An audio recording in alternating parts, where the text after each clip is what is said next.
Hi there, I'm Rob Schmidt, and you are in the Strategy Room. Throughout the campaign, President Trump threatened to pull federal funding from sanctuary cities.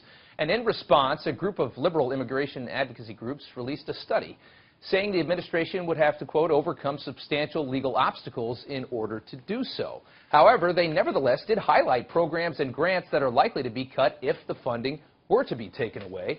So will this be enough to sway the president and his administration? Here to discuss are the former Deputy National Finance Director of the DNC, David Mercer, and the former Deputy Assistant to President George W. Bush, Brad Blakeman. Thanks, guys, for coming in and joining me today. Good to be with you. So, David, we're going to start with you. The study highlights programs like the State Criminal Alien Assistance Program, also the Community Development Block Grant Program. You know, it seems like these are a couple of things that the president probably wouldn't be swayed too much by losing. Well, let me say this, to make matters worse when, in fact, you have a reduced crime rate in many of these sanctuary cities, as they're often called, be it in San Diego, it's got the lowest crime rate in 50 years. Boston, in the last 10 years, the lowest crime rate. 10% reduction this past year in New York. So to cut off the sourcing and the funding, I think would be inadvisable, in addition to the fact that these cities and economic hubs pay more in federal taxes and receive less back on those federal contributions than other cities, be they in the South or other parts of the Southwest or Southeast. Yeah. So you'd be cutting, off the engine, the economic engine, for a lot of this country, including on the order of federal dollars and the subsidies that a lot of these states that don't have the same economics as New York or San Diego or Los Angeles. And Dave, let's throw that over to Brad, and let's get an opinion there. An analysis, Brad, of FBI stats by a professor at San Diego, University of California at San Diego, found that there was actually, in these cities, they actually have lower crime rates. I think the argument is that when people don't feel threatened by losing their status in this country, they're more willing to work with law enforcement, maybe to report crimes. How do you respond to that? Well, David left off cities like Detroit and Chicago and Los Angeles. The bottom line is we're a country of laws. We can't let the inmates run the asylum. You don't get to pick and choose the laws you want to obey. And by the way, lawmakers, those people who are in positions of power and trust, have taken an oath to preserve and protect their citizens under a rule of law. And again, the federal law cannot be cast aside because of the whim of politicians.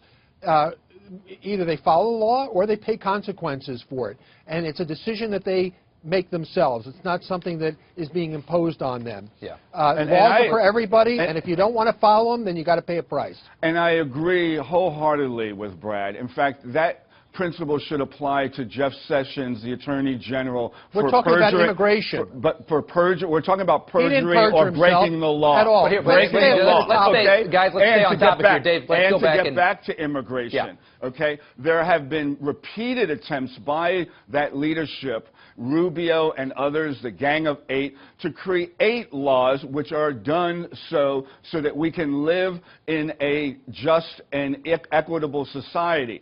And right now, there's been so much sitting on the hands of the leadership to not get an immigration bill that accounts for a pathway to citizenship. Why was Obama on if I might finish, Republicans might want to call it amnesty, like it's a giveaway. It should be a process that's created so we can absorb immigrants that get here that might not have the right papers or may be illegal aliens and so forth. David. Because we can't deport 11 million. That would cost even more money, and we don't need to be taxing ourselves in that situation when we can relieve it with immigration reform. I understand. Let me ask you one question, though. I mean, sure. And just answer me straight here. Somebody comes here illegally, they commit a crime. Do you think they should be allowed to stay in this country?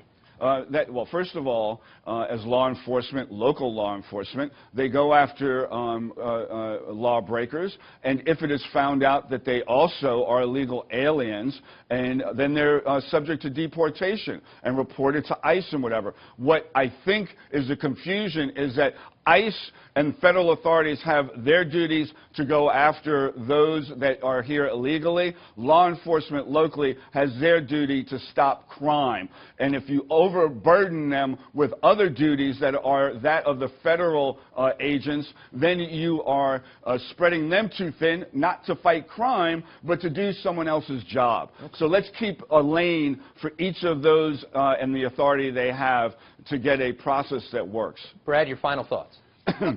These cities, run by Democrats, have made sanctuaries for people who have committed already a crime, and that is entering our country and staying illegally. And it's their obligation to work with federal law enforcement. If they don't want to do it, then guess what? They're not going to get paid for doing what they shouldn't be doing. And you know what? David, Obama ran on a platform of immigration reform. His first year in his inaugural address, he said he would bring it. He didn't bring it in 8 years, and yet you guys control government. Yeah, and you guys had 8 years to repeal Obamacare, and it's only now that we're seeing it. Nothing. Zero. All right. Okay, guys. Well, hey, thanks so much for coming in and joining me today. For complete political coverage, stay right here at FoxNews.com. I'm Rob Schmitt, and thanks so much for watching.